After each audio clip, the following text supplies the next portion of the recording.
तुम्ही बाप्पाला दुर्वा वाहताना त्या नेहमी सोंडेवर किंवा पायावर वाहता, बरोबर? पण तुम्हाला माहित आहे का, पुराणात दुर्वा वाहण्याची पद्धत थोडी वेगळी सांगितली आहे.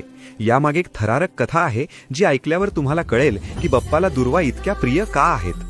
ही कथा आहे अनलासुराची. अनलासूर म्हणजे साक्षात चालता फिरता ज्वालामुखी. त्याच्या डोळ्यातून आणि श्वासातून आगीचे लोळ बाहेर पडत होते.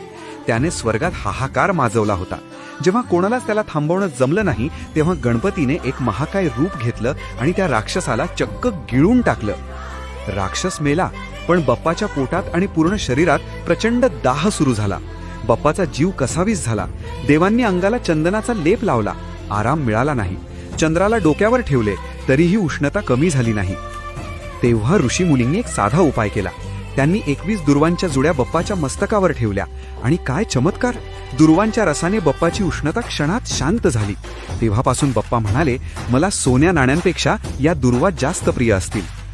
त्यामुळे दुर्वा पायावर वाहिल्या तरी चालतील, पण अनलासुराची आठवण म्हणून काही दुर्वा बाप्पाच्या डोक्यावर नक्की वाहा, जेणेकरून डोकं शांत राहील. तसेच या संकष्टीला बाप्पाला लाल जास्वंद नक्की वाहा. नैवेद्यात गुळ खोबऱ्याचा प्रसाद ठेवा, जो पोटासाठी चांगला असतो.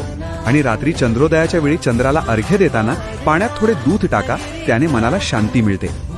जर तुम्हाला ही कथा आवडली असेल तर इतरांना सुद्धा शेअर करा आणि अशाच सनातनी माहितीसाठी वेदयात्रा.in ला फॉलो करा. Download ShareChat.